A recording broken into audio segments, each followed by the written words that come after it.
Ladies and gentlemen, boys and girls, children of all ages, welcome to season 2, episode 6 of the phenomenon known to all as Saturday afternoon's main event. Now, what would it be if you're talking about a phenomenon without the host, the phenomenal one? Yes, I am here, ladies and gentlemen, in the flesh live once again, and we have our co-host, the limousine riding, jet flying, kiss stealing, wheeling dealing son of a gun who's having a hard time holding his alligators down, Mr. Peeps Nate in the building. Peeps. Yes, I am here. Woo! Yes, I'll give you a woo. Yeah, what's going on, guys? Yes, ladies and gentlemen, yes, Peeps Nate, the phenomenal one, once again back at it again on Saturday afternoon's main event, live on Twitch, YouTube, Twitter, you name it, we got it. But yes, welcome. Always a pleasure to go ahead and start off Saturday afternoon's main event with a bang. But we're going to go ahead and switch it up for you guys, the listeners. So we'll plan on going ahead and having the questions later on in the show. But just to give you guys what you came for, which is laughs, good times, and all the wrestling news possible, we'll start off with the news. And today, we start off with one thing and one thing only on our minds, and that is Adam Page back once again.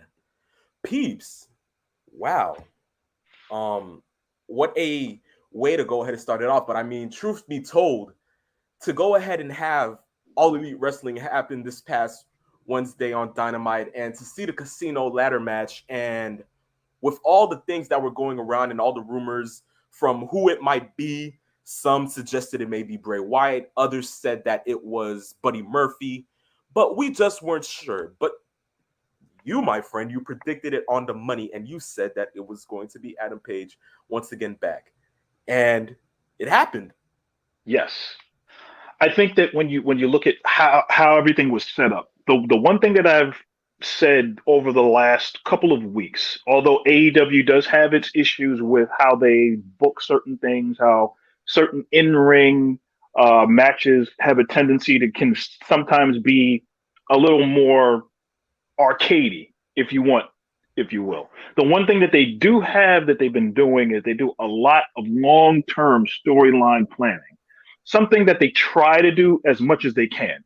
And to see Adam Page show up after being off of television for months, and the main reason for those that don't know, he took paternity leave off because his wife and himself, they had their first child, which was a daughter, and he took that time to be there.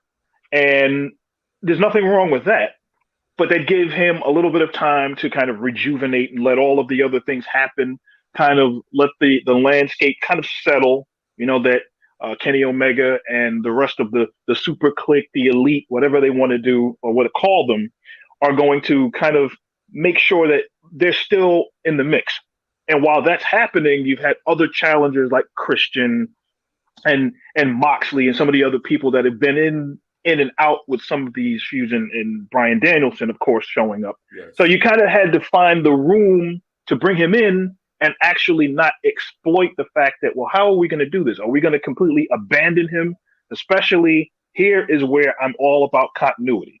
For those that don't remember why Adam Page is now in this, if we remember last year, Adam Page and Kenny Omega were AEW World Tag Team Champions, had the belts for a little bit. Then they went through the storyline of Page probably saying, he's doubting himself. He's not fully there because he's too busy drinking, et cetera, et cetera. They ended up losing the belts. They had a falling out. And then they had that little instance where Adam Page joined the Dark Order or was friends with the Dark Order, et cetera, which made absolutely no sense to me. And they kind of abandoned that. He took the time off. He comes back. The fans, as you heard, were super over for it. And now let's see where they go with this, because I have to tell you right now, the only result for the end of this storyline is Adam Page winning the AEW World Championship. He has to win the championship based on everything that's been there that has to be set for him. Oh, yeah, certainly correct. I mean, from the moment that I saw Page wrestle Jericho for the AEW World title, which he, lost, of course, I always said that this man has to be a certain title contender to the point where he has to hold the title. And the storytelling that can be done in this match for Page against Omega is, slowly building up. And I certainly agree with you on the fact of continuity, because usually now things just happen just to happen. But it's like with Page coming back, it gives you that sense of saying, oh, now I see why he's in the title picture. Now I see why he's back. Now I see why they're doing all these little pieces of nitpicking and trying to make it come together as something that can be done in a 5-star storyline manner. So now that Page is actually in that title picture, and now he is looming around to now where Kenny Omega has a target on his back, this is something that we certainly can look forward to in the next couple of months, where that title match is going to be something that you have to watch. Yes, and Omega, with this happening, has a fresh opponent. We saw the 30-minute gem match of the year caliber that we saw on AEW Dynamite just a couple weeks ago, Grand Slam, with Kenny Omega versus Bryan Danielson, showing you what can be done in ring. At the same time, we also know you got to have fresh opponents, give you some other things happening if you're going to have the belt on Kenny Omega as long as he's had it, because he's had that belt almost a year. He had that belt for quite some time. So you got to give that there and show that there are other challengers that are there. And as I said before, with the continuity of the storyline of the history going in, you don't want to insult the intelligence of the fans, because if you don't explain why a wrestler who's been off of television for 2 or 3 months comes back and automatically can get himself a championship shot, we know why. We know the instances of what's going on, and we now know the motivation. And that motivation, coupled with the fact that we haven't seen Adam Page in so long, that builds intrigue, and that sells tickets. Oh, yes. And I mean, AEW has been doing that so much that it's certainly becoming a staple in wrestling, where people love AEW, and it just keeps getting better from here. But I mean, along the way, with that match being one of those matches on Dynamite, and of course, there were many other great matches, great other talents. And I mean, the show just keeps getting better and better every week. Rampage was amazing, even with Punk's match against Dan Garcia. That was, pretty good. I mean, since the moment Punk came back, it's been, something just a little different for people to go ahead and look at. Now that it's been more than 7 years and you finally get to see him putting on clinics again, doing what he does best. And it's like he's just trying to go ahead and sell it out to the rest of the people and fans of professional wrestling that the new upcoming talent are here to go ahead and make a name for themselves. And since he's been back, it's just been amazing. AEW just keeps proving itself more and more and more. But on the other hand, on the contrary, there is another staple in professional wrestling that is doing the complete opposite. Now, peeps, you may know what I'm talking about, and that is NXT 2.0. Peeps, truth be told,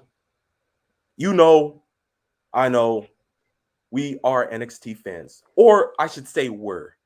The black and gold was something that we always look forward to every week, whether it be on Wednesdays, whether it be on Tuesdays for that time span that it was on before it switched to 2.0, to the takeovers, to the way that the fans interacted with each wrestler. That was what we looked forward to every other week. If Raw wasn't producing and SmackDown was just a bummer, NXT was that for us.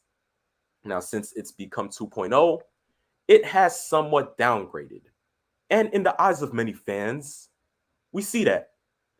But it's funny because one man, a WWE Hall of Famer, thinks otherwise, and that is Booker T.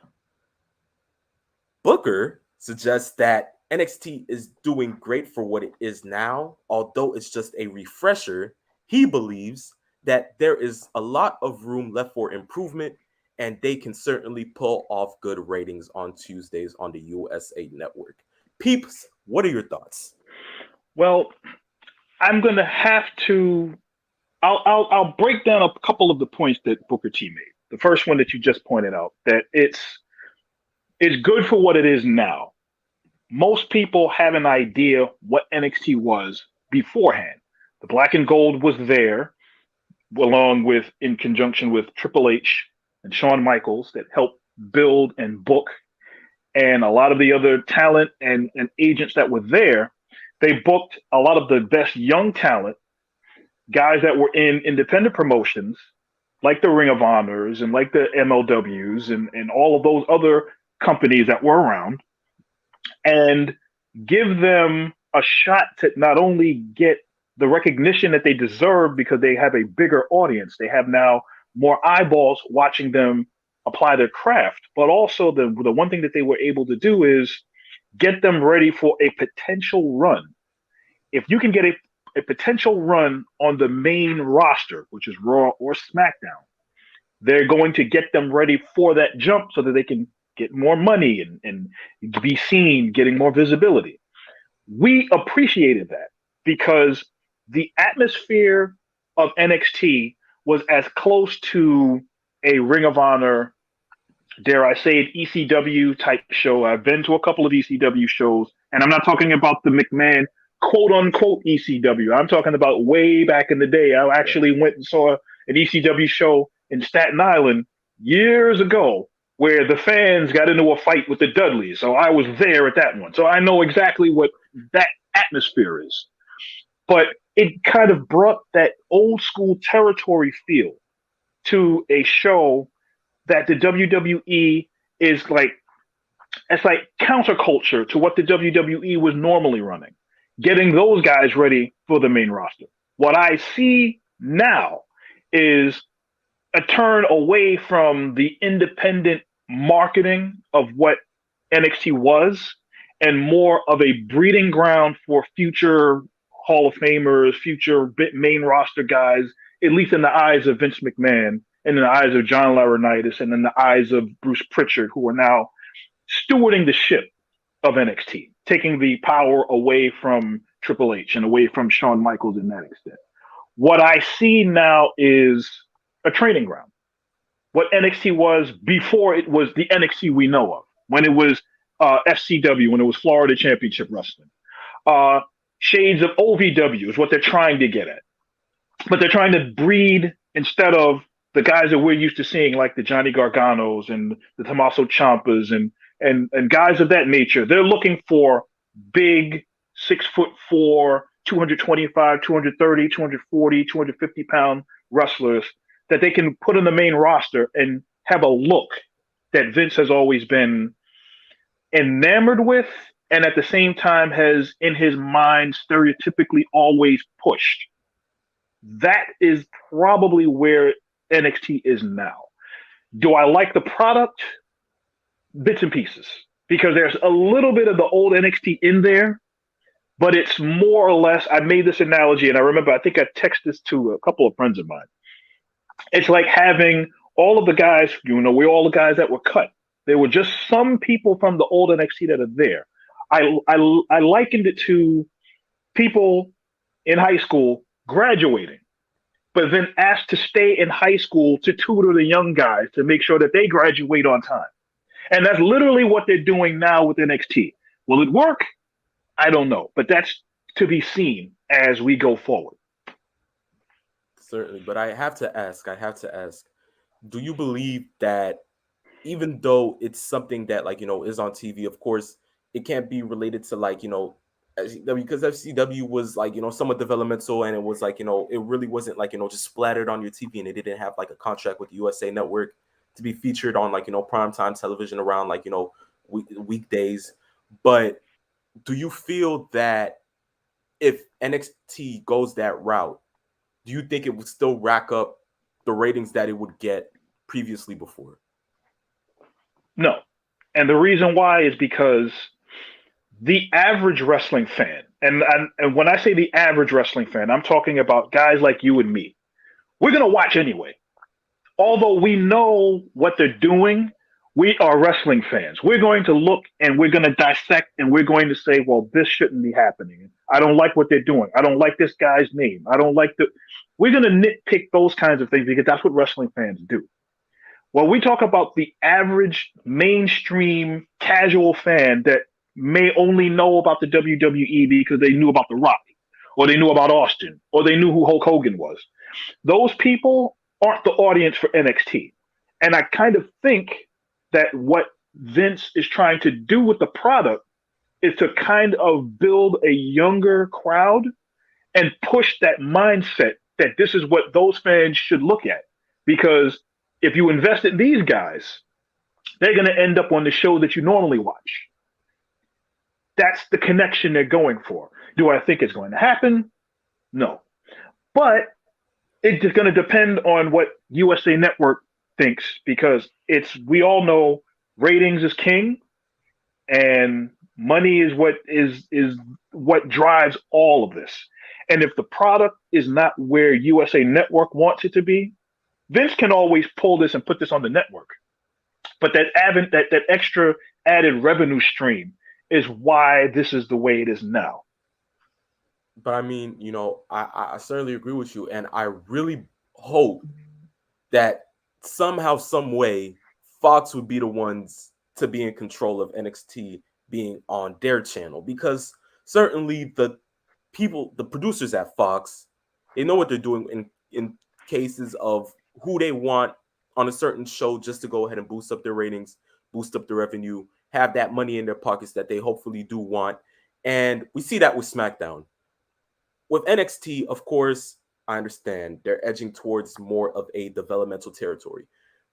But if they got rid of a lot of NXT superstars that were somewhat the forefront of what they had and what they built, because it shows that even most of those wrestlers, if they came up from NXT and they went to the main roster, whether it be just some type of regular entrance or whatever the case may be, those fans from NXT would now sit there and watch the main roster because now their favorite NXT wrestlers on.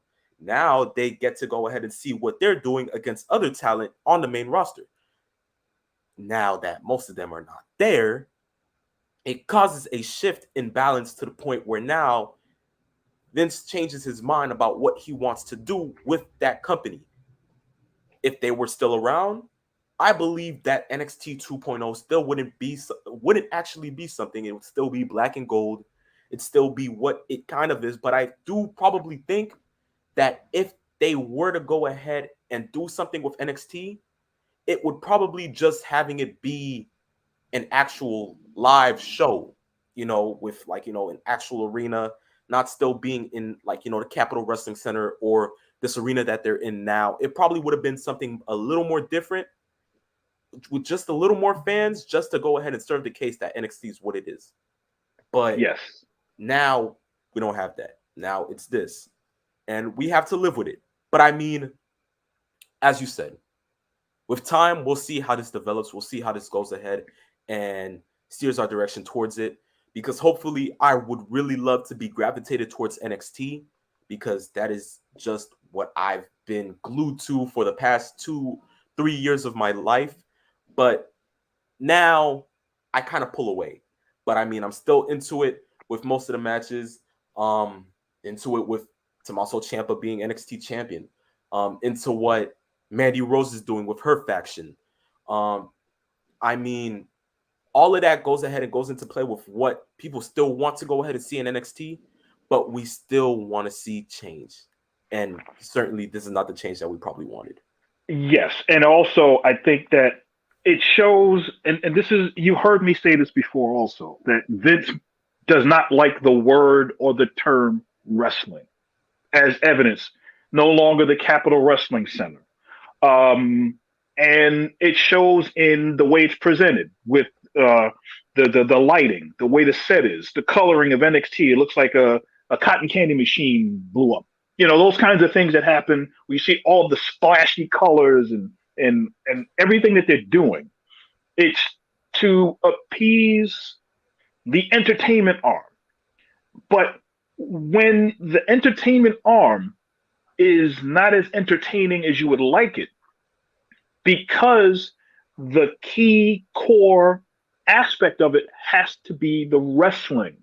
There's nothing wrong with saying wrestling, calling it wrestling, having a wrestling match. Nobody is having a sports entertainment match. I've never heard of a sports entertainment match. You hear me up there, Rich? That's what I mean.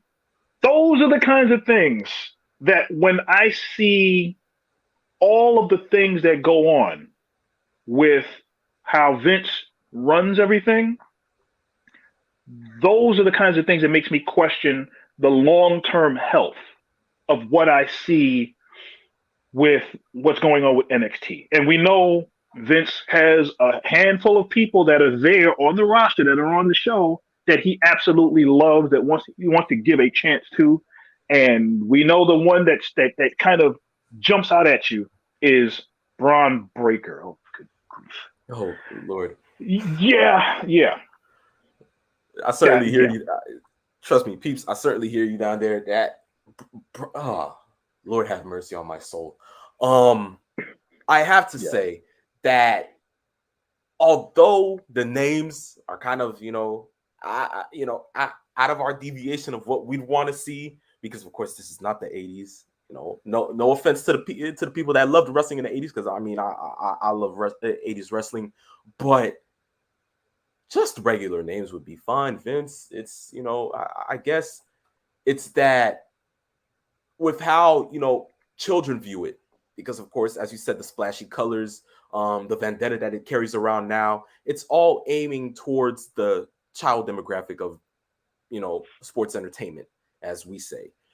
But if regular names were just regular names, why not keep them? I mean, of course, there's Johnny Gargano. There is Bronson Reed, which was a pretty good name. It's not like look, you see, but it's all of that ties in together. Some of the wrestlers that they have on there, even though some of them are from the indies, which I can remember, even with Toxic Attraction and Priscilla Kelly being a part of that faction with Mandy Rose. I sat there and I thought to myself, that right there, I know that was a move by Triple H, of course, but it would be okay to see what Vince would go ahead and do with that. And he's not giving them so many bad gimmick names, but that it's like I look at Braun Breaker and I see somewhat of a Walmart version of Brock Lesnar during his 2000-2001 entrance into the WWE, when he had his regular feuds with the Hardys and so on and so forth. But why go ahead and have another hand-me-down Brock when you just went ahead and bought into a gold medalist who is now on the main roster? Shockingly, how he did not go ahead and go into the developmental era of NXT first, I don't know. That's all up to Vince and the rest of the hierarchies in the world of WWE. But it also goes to show you what Vince thinks of certain guys. If you say AJ Styles, who has been around for 20 years, over 20 years, and he's been in the company now 5 years, he didn't go to NXT either. And the reason why? Certain guys have a reputation that precedes them that they don't need to be versed in going into the NXT route, where that's a mindset of Vince and the higher ups around Vince, of the Kevin Dunns and the Laurinaitis and people in his inner circle. Whereas somebody like Loki, who has been wrestling just as long as AJ, just as talented as AJ, but he had to go through that NXT channel, and we saw what they did with him in the 18 or 20 matches that he had at the company before he decided this isn't for me. It shows you where the mindset is. certain people are the way they are. Certain people gravitate towards the ideal that Vince is looking for, and if he's going to push that, he's going to push that narrative with a particular wrestler. If he needs to add his own sugar coating on a particular wrestler, and it works, all for it. He's all for it. He'll do what he can to make sure that that's good. But there are a lot of wrestlers that he's added his own sugar coating to, and it still tasted like a turd. The Viking experience, for one, that we won't speak on, but I mean, I think you get the point, peeps. Yes. We can't have a tag team called the War Machine running around on TV on Monday night because of the name, what it implies. So I mean, that right there, that certainly shows you, and we just have to wait and see what NXT can go ahead and hold. But just with that, from the world of NXT to the world of AEW, something happened in which I was completely shocked. I know you probably were, Peeps Nate. And that revolves around the topic of a certain professional wrestler by the name of Bobby Fish. Peeps, the man's All Elite. Yes. He's signed with All Elite Wrestling now. That makes the case for a lot. I mean, of course, we always knew that there probably wasn't going to be anything with him being a singles competitor in NXT because, of course, he was always a part of the UE. But now that it's actually happened, which I didn't believe that his contract was up. I didn't really look into the news to see if he really had a contract that was going to be up, or if they terminated, or if they released. But of course, out of nowhere, I remembered that I heard something about him signing with Major League Wrestling.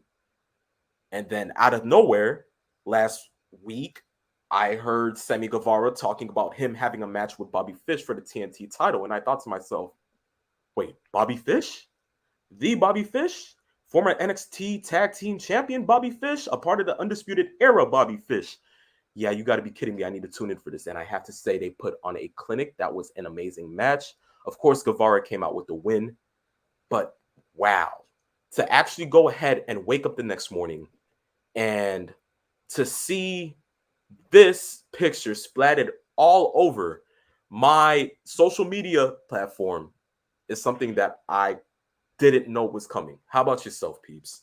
You are 100% correct. And I think in this whole TNT Championship Open concept that they seem to have been doing, where literally anybody from any promotion could come in and get a match, the mindset is anybody can come in. Now, as you alluded to, people that are not smart to the business or what's going on, that stay away from the internet and from social media as far as signings and who's getting fired and that kind of thing. This is a complete shock if they're looking at AEW and we're like, wait a minute, Bobby Fish just a couple months ago was on WWE television. What happened?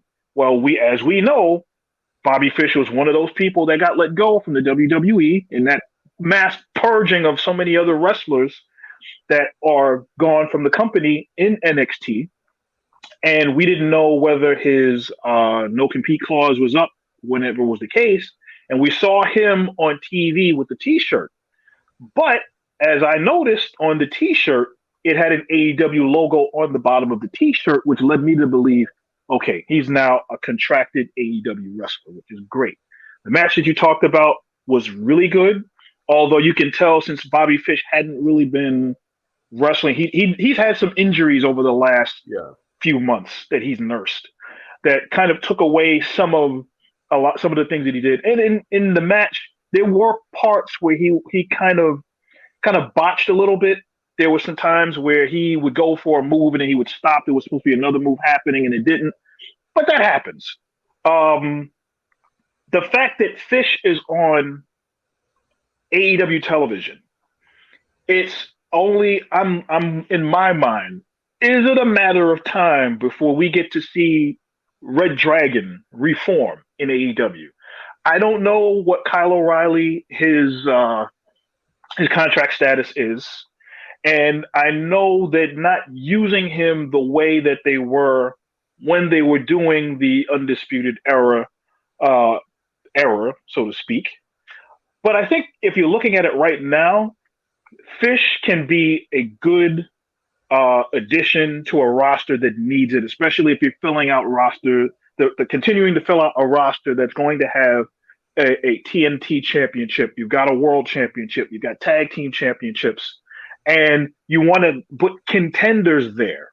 You have lots of championships, but now you also have it believable that if you have more wrestlers wrestling for a particular championship or in a contenders, when we used to look at wrestling, they used to talk about, well, who's the number one contender? Who's number two? Who's number three? Who's number four? You can now do that with the amount of wrestlers that AEW has.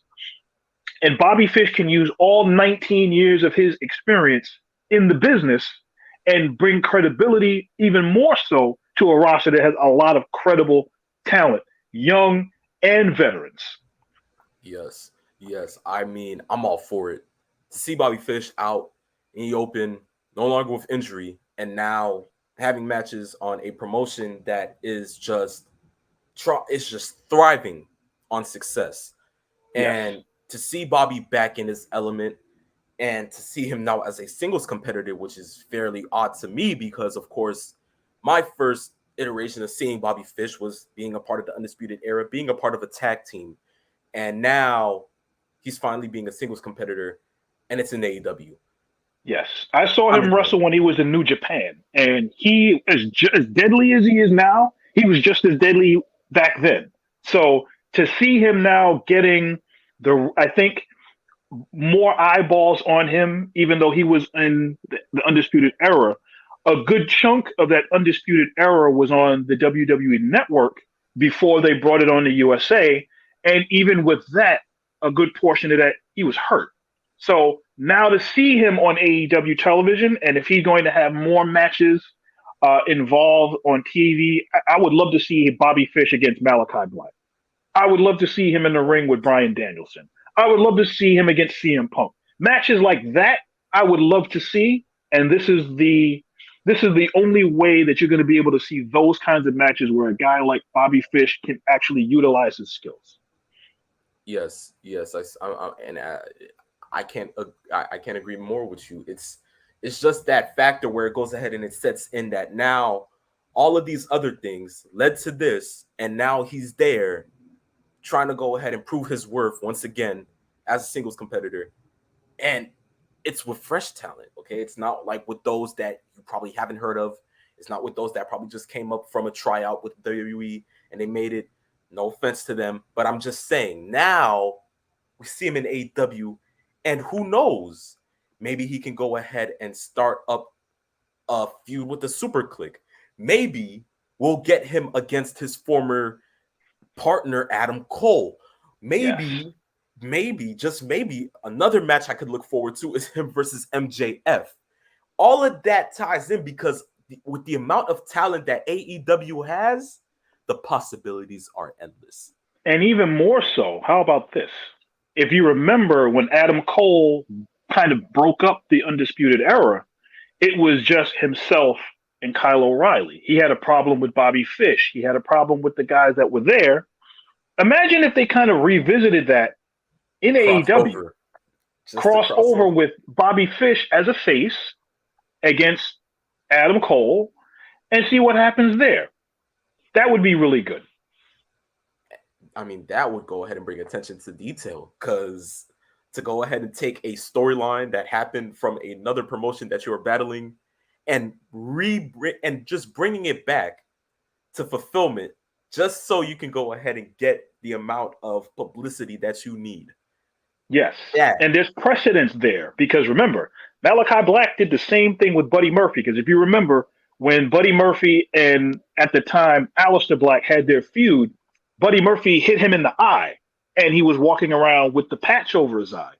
When Malachi Black comes into AEW, he kind of referenced something that happened to him in the past. And if you notice, that same right eye is the eye he paints black with paint to signify that old feud that happened in another promotion. That's attention to detail that they can bring in. And if they do something like that on the booking side and keep it and are cognizant of that, perfect. That's something that we all as fans look forward to, certainly for a fact. Now, with that, I mean, that just goes ahead and ends the first part of Saturday afternoon's main event. Of course, we're going to go ahead and visit the second half. And with the second half, we have, of course, the questions from the fans.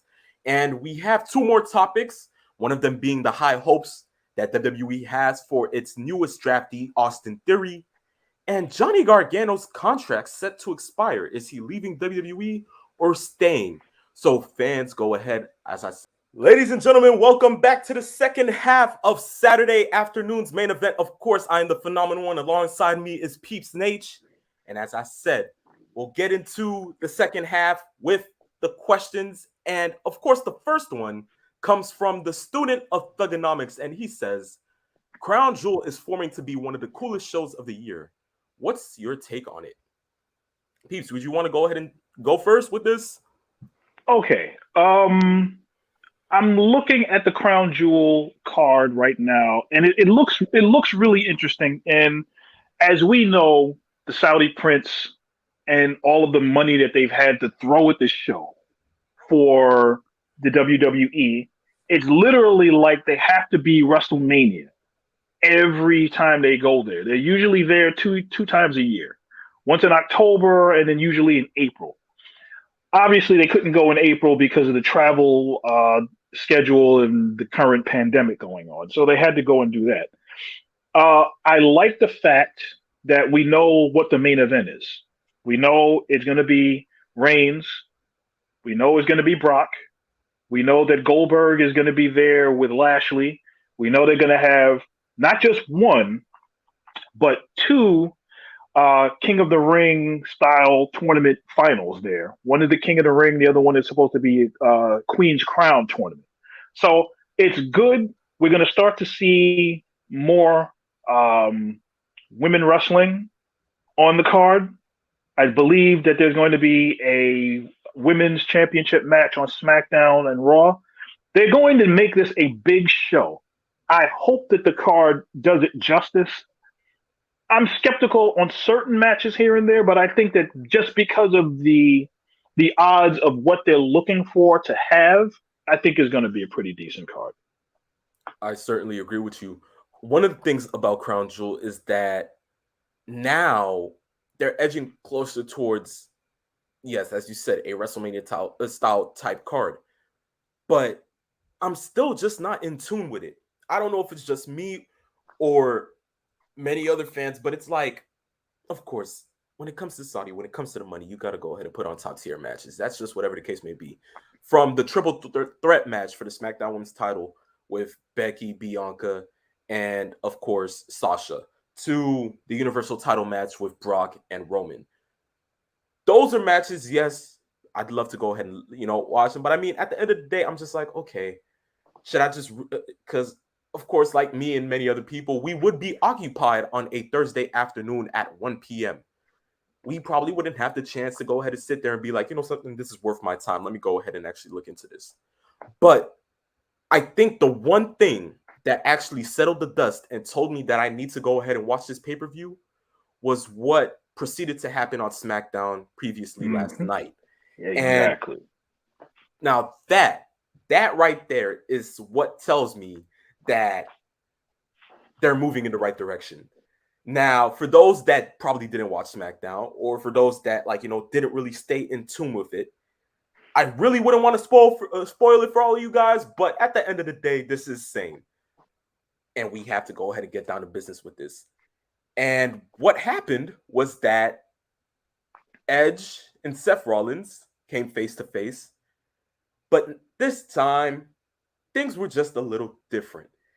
And with the case of Seth actually invading Edge's house last week and him trying to go ahead and make his case of defense, Edge came through, speared Rollins while he had a chair in his hand, proceeding to try to go ahead and hit Edge with the chair shot. But of course, that didn't happen. Plan foiled.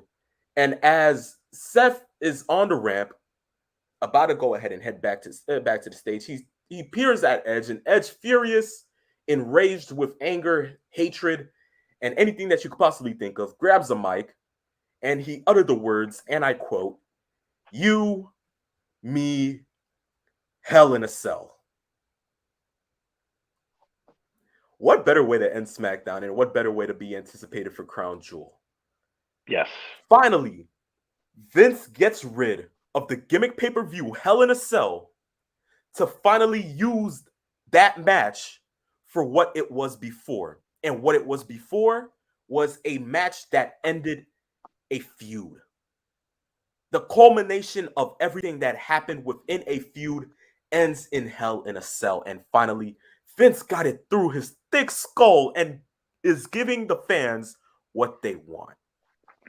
And the fact that it's happening at Crown Jewel just gives the fans a little more insight to go ahead and actually sit there and say to themselves, I'm staying up for this. Or, you know something, let me go ahead and actually peep at this while I'm going ahead and I'm running this. Or hopefully this match comes on within like, the third or fourth, match. Because, of course, I want to go ahead and sit there and watch this. What better way? What are your thoughts on that, Peeps? Usually a Hell in a Cell match would end up being the main event of a pay-per-view. Will that match be the main event of the pay-per-view? Probably not. But as I've said to many people, anybody that's been in shouting distance or talking distance that can listen to hear my voice, I have always been of the mindset. Anytime you have a cage match, whether it's a Hell in a Cell, a War Games, an Elimination Chamber, there's got to be some kind of blood. Or the match has to be so over the top violent that it's like, okay, there was no blood, but man, they tried to kill each other. That's what it's supposed to be. It's, as Dusty Rhodes used to say, those kinds of matches are meant to be a blow-off, where you have somebody feuding here, you have somebody feuding here. They collide. And when they do collide, it's the end. They will not wrestle each other again. And there has to be an element of danger, an element of they hate each other's guts, and an element of the fans are getting, like you just stated, what they wanted. If they're going to get this match, it has to be 20 minutes of beating themselves senseless. There's the element of Edge's neck. Is he going to get into the match? How is he going to do this? Is he going to protect his neck? Is Rollins going to go ahead and do something to injure the neck? What's Edge going to pull out of his hat and do to go over the top more so than any time he's done before to beat Rollins? How are they going to incorporate the fact that he went into the man's house, which I have my druthers about that whole storyline about how you can go into somebody's house and not one cop is called, not one person knows what's going on. He's just sitting there eating and rubbing himself all in his furniture and everything else, going to his refrigerator, and no cops, no nothing. But I digress. Going to the way that this is, a Hell in a Cell match, a cage match, and you know me, I'm old school. I'm of scaffold matches, and I have cage matches, and I have barbed wire matches. Those kinds of matches are supposed to end the feud. Let it end the feud, and let it be worthy of a Hell in a Cell. Oh yes, and I mean, as I said, this right here tells me that this is going to be top tier. But I have to ask you, who do you see coming away with the win at the presumable final match of this feud? I believe, based on the fact that it is in Saudi, and this is a WrestleMania style card, this ends with Edge winning. He has to. Because remember, Edge won the first match. The second match at Madison Square Garden, that's tied up. That's the rubber match. You go into the third match knowing, Edge, he got injured, his neck, and then all of the subsequent things that have happened. Edge has to be able to get his revenge, and Seth has to get his comeuppance. And I don't think Edge losing hurts him at all, because it's expected based on this kind of feud that it makes sense. So you will go with Edge, you go over, I don't know how you do it, but it would work, and Edge would be, I think, the winner of this match. It should be a good, if it's any indication of the first two matches that we saw, this should be a violent end to a really good feud. I certainly agree with you. Student of Thugonomics, you actually went ahead and actually got the blood flowing for me with this question. So I have to say, good job on that one. Next question comes from Certified Rattlesnake. And he says, I'm loving these handles. The handles are amazing. I have to say the handles are amazing. Yes. And he says, now that one half of the Undisputed Era are on each different promotions, do you see Strong and O'Reilly crossing over too? I mean, we got into a little bit of it, like, previously on the first half of same. I have to say, granted, I may not know what their contracts are looking like, but the fact of the matter is that you now have half of them on another promotion. And these guys are hell-bent on making a name for themselves. And just like Bobby and just like Cole, they're looking for a fresh start. They're looking for something to go ahead and deviate them from other people. And they're looking for their way to get shot up into the stratosphere. What is their one way for them to go ahead and do that, you may ask? Most likely moving to AEW. So to me, I feel like in the near future, once their contracts are up, we may see that happen. But in due time, we'll have to see how that goes. Peeps, how about yourself? It based on everything that we've seen, it kind of makes the most sense. But I wouldn't be mad if the others decided to go elsewhere, like if Roderick Strong went to Ring of Honor, or if he went to MLW. Wouldn't be a problem with that. Bobby Fish, like we just said, and we know Adam Cole is with the Super Click. I can see an AEW run-in somewhere as a friend or whatever. I can even see maybe somewhere on Impact, even though Impact doesn't get anywhere near the amount of viewing eyeballs that they probably got in their heyday. But there is value there.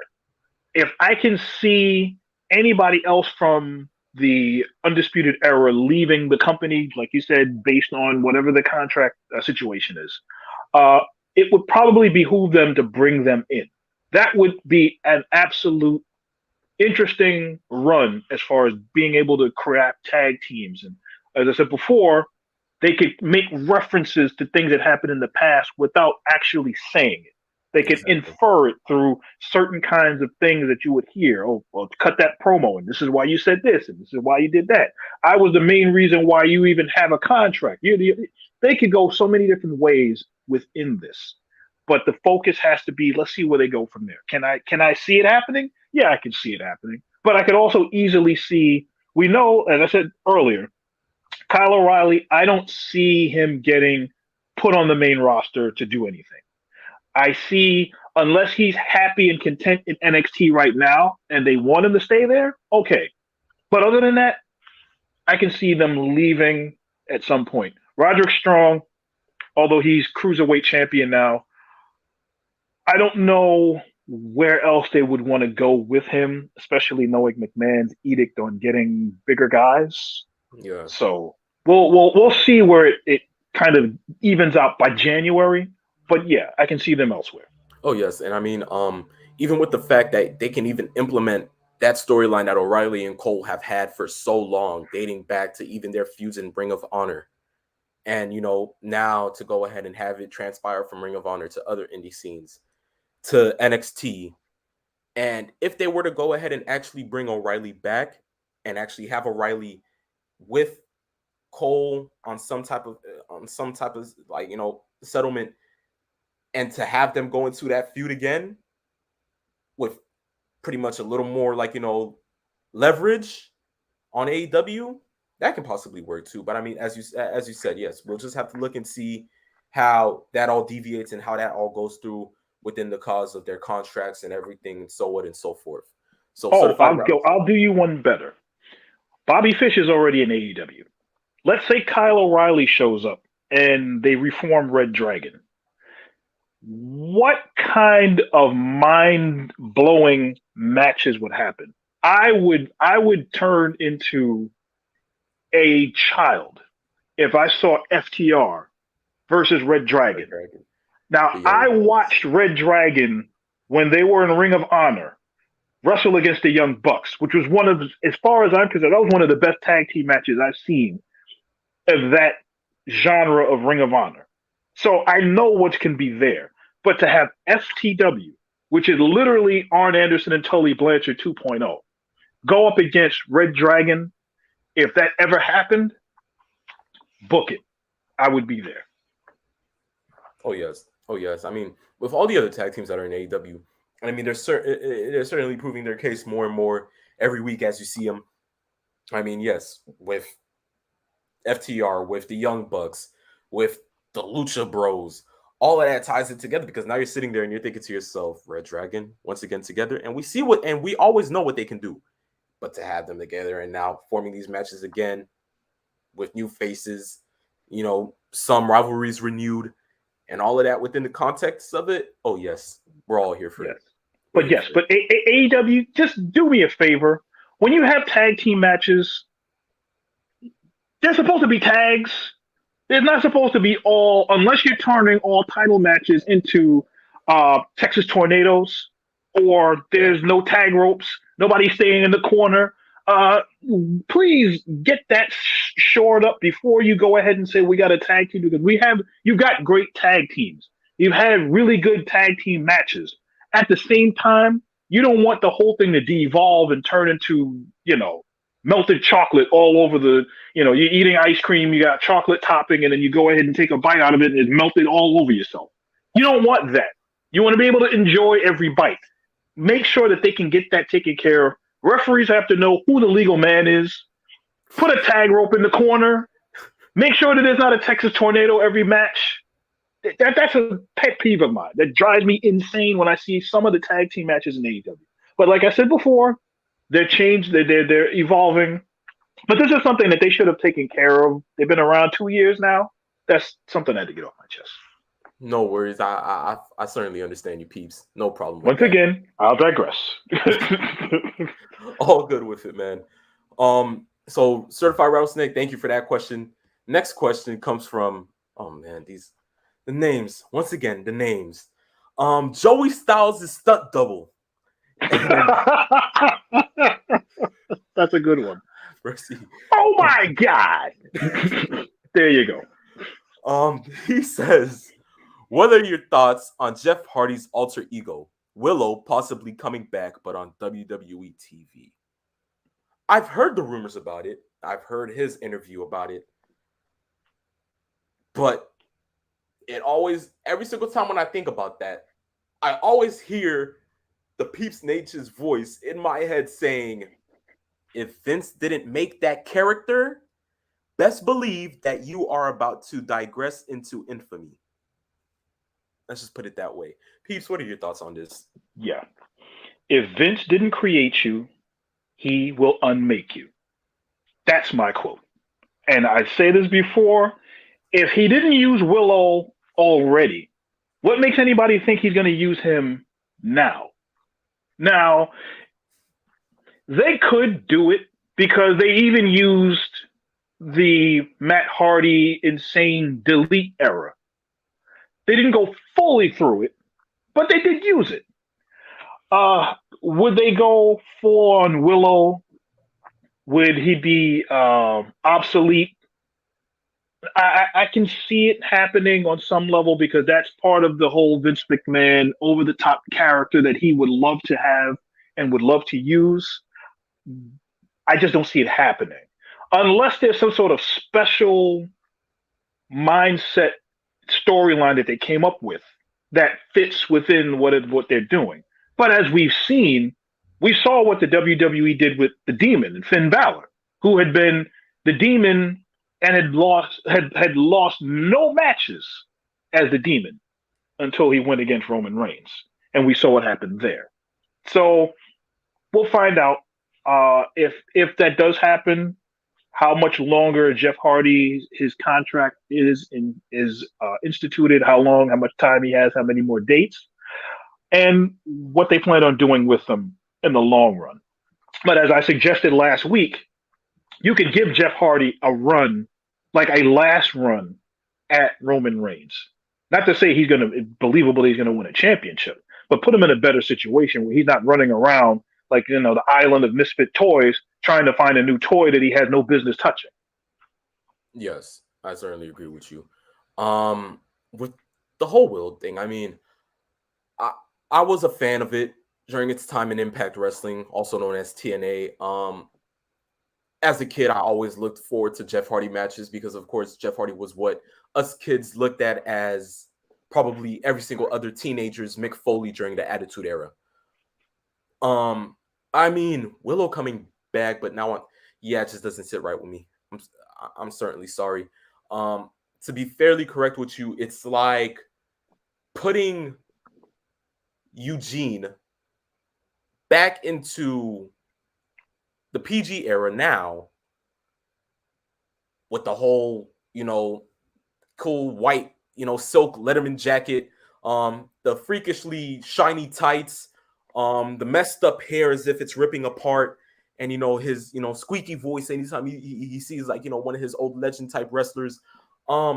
It's like just deviating it back to what it is like, putting it back into perspective, because of course Willow came through after Jeff's failed run with TNA, and of course, as I say failed, you understand at with his match at Victory Road against Sting when he had all those issues together with the match, and then he got screwed over because of what he did. So Willow became that security blanket for Jeff to go ahead and start feuding with his brother, and that had a lot of good matches at Bound for Glory 2016 to other TLC matches. And I mean, all of that, it goes into it, and I certainly did enjoy it. But it's like when I think back and I look at it, and I'm thinking to myself, if Willow makes a debut on TV, now it's going to give me that flashback to Victory Road. Then it's going to go ahead and give me that look on the old Jeff Hardy and how far it came for him to go ahead and be at this certain place, which is not bad at all. But I mean, most fans, being that I was a huge Jeff Hardy fan, if I see that and the PTSD comes into place where you're sitting there like, oh my gosh, like I remember this exactly, actually sitting there and watching this, like, oh shoot, it just doesn't sit right with me. It probably doesn't sit right with a lot of fans either. And that's why I'm gonna have to go ahead and side with the fact that I just don't. It just. But if I were to be the type of person to go ahead and get into it, I'd probably be starting a whole rant. But as Mr. Peeps Nature said, like at least 2 or 3 times in the show, I'll digress. But Joey Styles is stunt double. Good question with that. And I think that's the end to our questions. But I always let you guys know, listen. Y'all have questions. We enjoy answering them. Go ahead and send them through on IG. DM us Saturday afternoons _main event. And I will be guaranteed to have it on the show. Don't worry. Come on. Just shoot them through. Because as you see, from the aesthetics to it, to the way that that these guys are interacting with us with these names. And I mean, I'm enjoying the names as much as the questions. Guys, it's fun. Do it.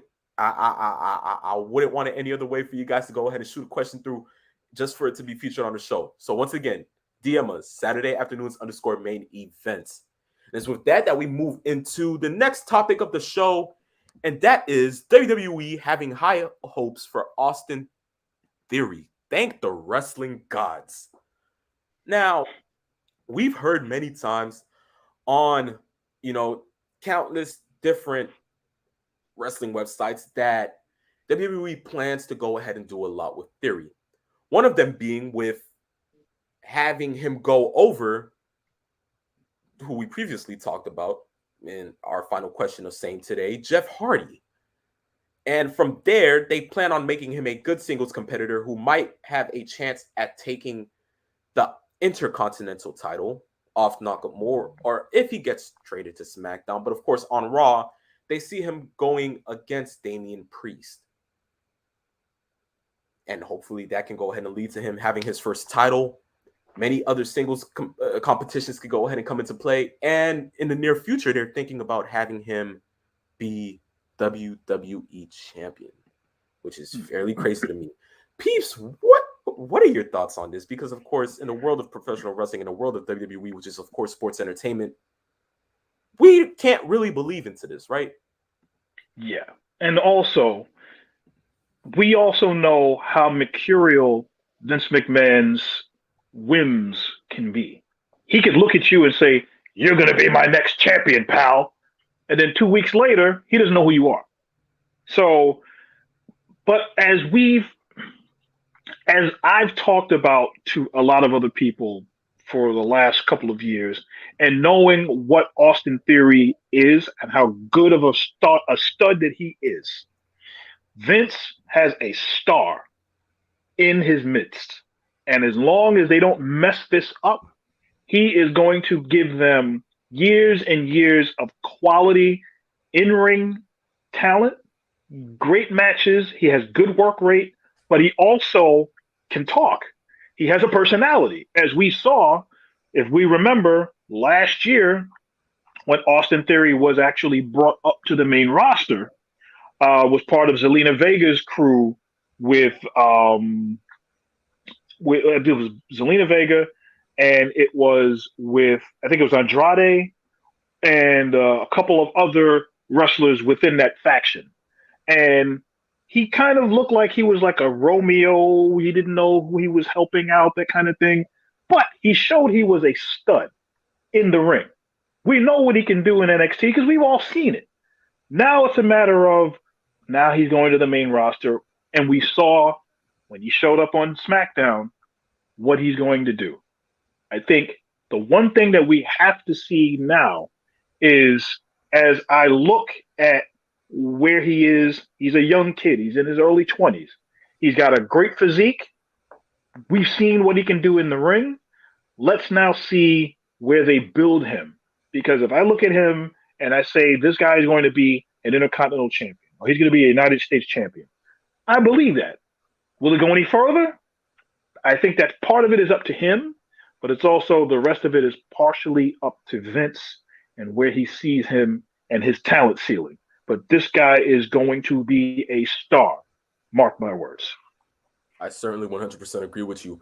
Austin Theory is probably one of the best things to come out of the draft for me because as we've seen before, he was in that one cult-like group with Seth Rollins and Buddy Murphy at one point. He was part of Zelina Vega's group.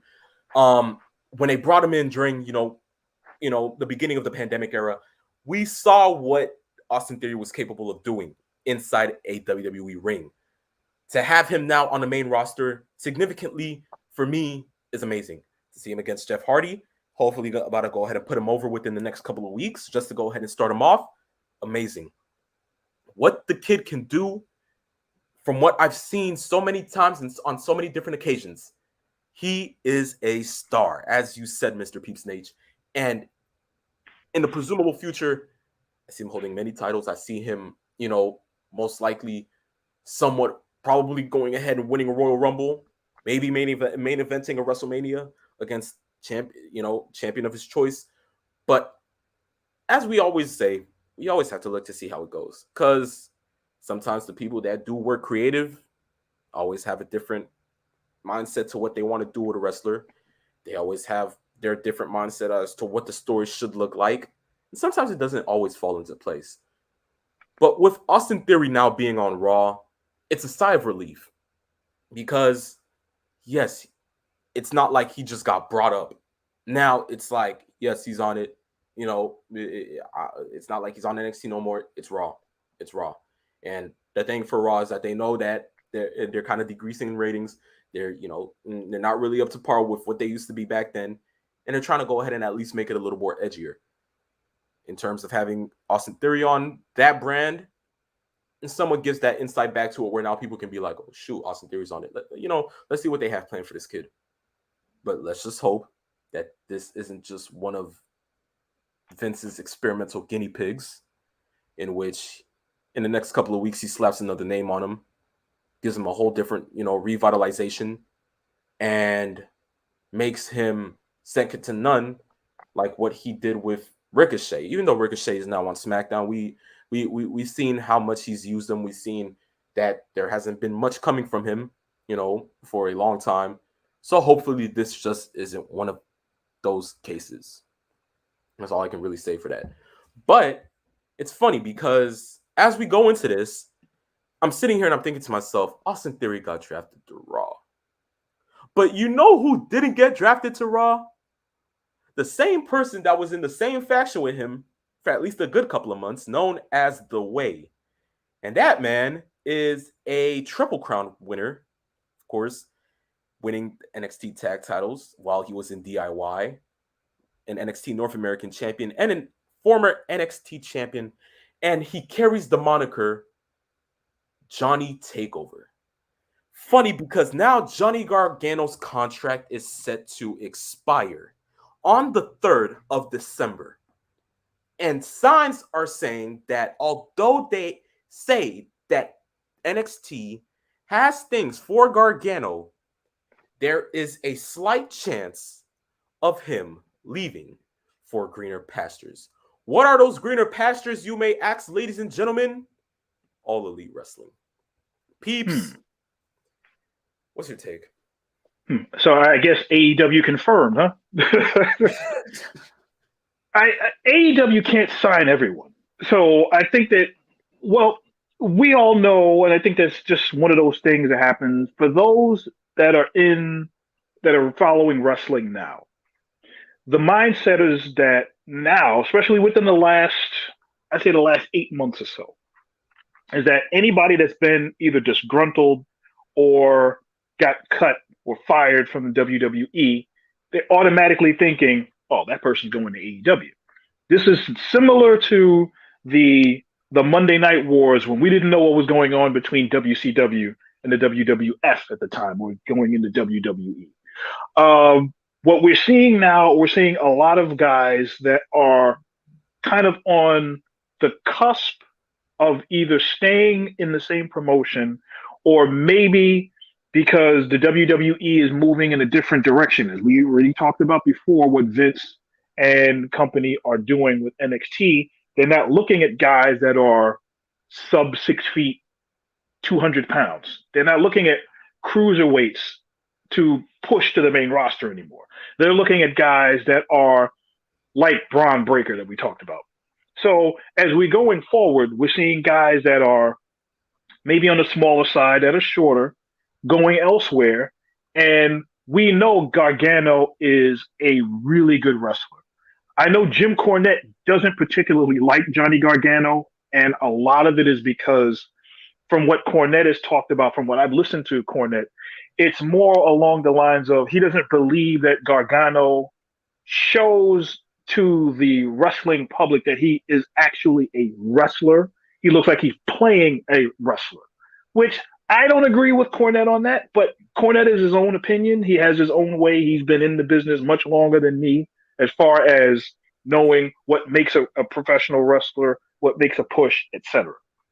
But also the fact that the way, which was his little faction that he did in NXT, Cornette didn't really care for either. And to be honest, the way was kind of hokey. You know, it was kind of, I didn't really care for it as much. But where I go and defend Johnny Gargano is that when the bell rings, I see a stud in the ring. He may not be a big guy, he may not be a tall guy, but every match that I've seen of Johnny Gargano's has been a good match. I have not seen a bad Johnny Gargano match. And I don't believe I've ever heard anyone say they've seen a bad Johnny Gargano match.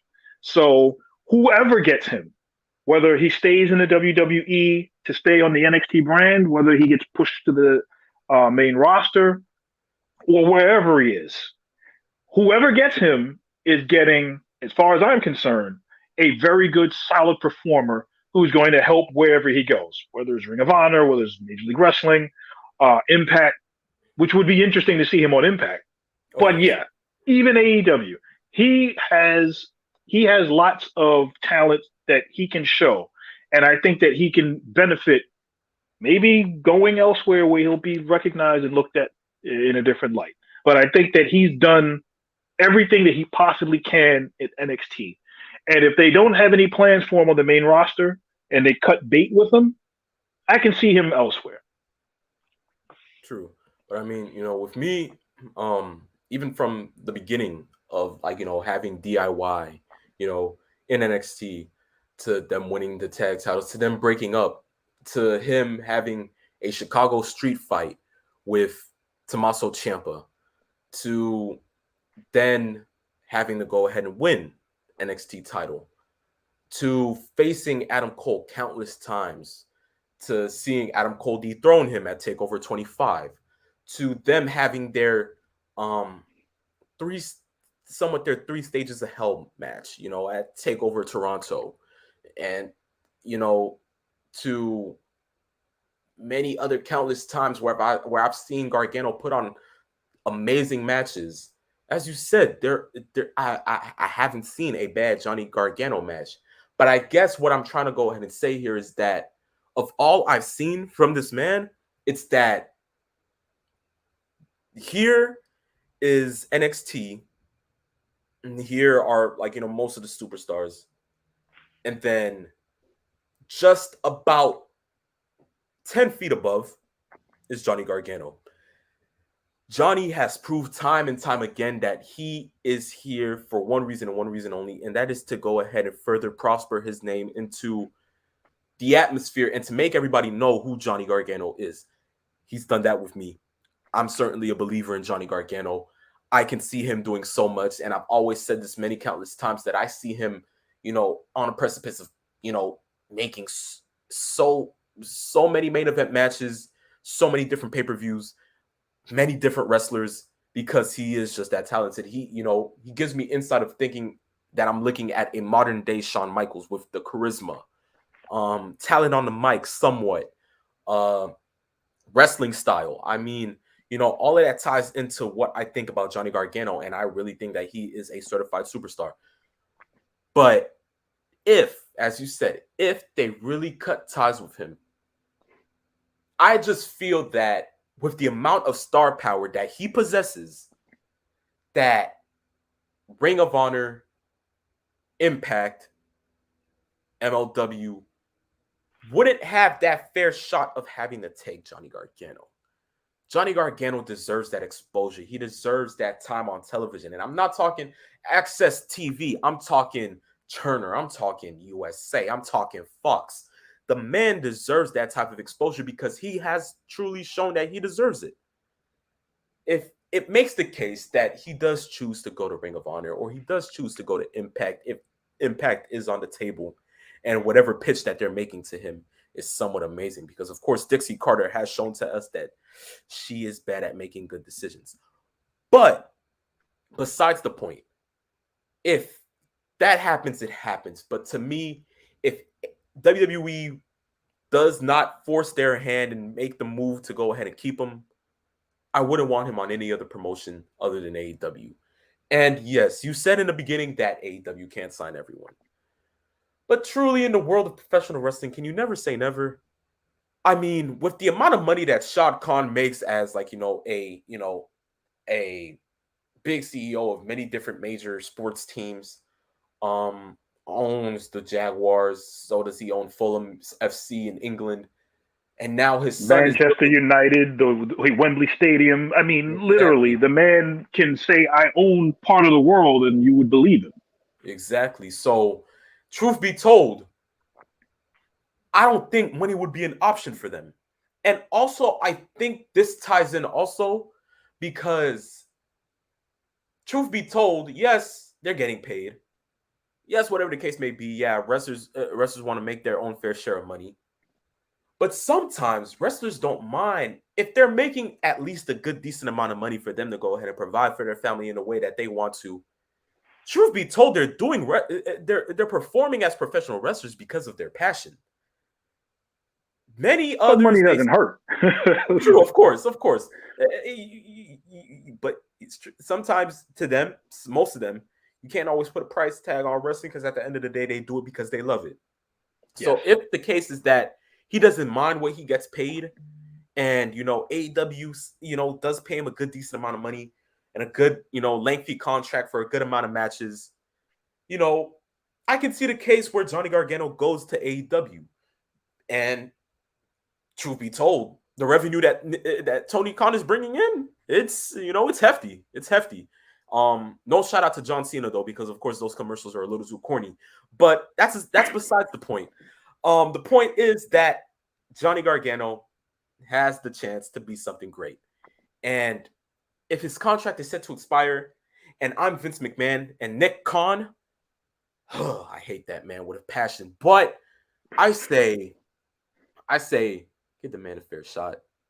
do what you have to do to make this man a staple in your business, in your company, because at the end of the day, you have lost out on a lot of good talent. I understand, granted, you guys are the ones that released them, and they're not the ones that wanted to leave. But listen, don't let go with this one. This one has all the tools to make you moneymakers. Use him to your extent. And I'll agree with that. it's that's truly what it is, man. That's truly what it is. But I have to say, with that, I guess this marks the end of Same episode 6. I mean, you know, once again, we did this, we pulled this off. Second episode live. I have to say, man, I'm really enjoying this one by one. It is certainly something that I'm looking forward to every other minute. Yes. Peeps, how about yourself, man? And like, you know, how you feeling about the, first 2 episodes live, man?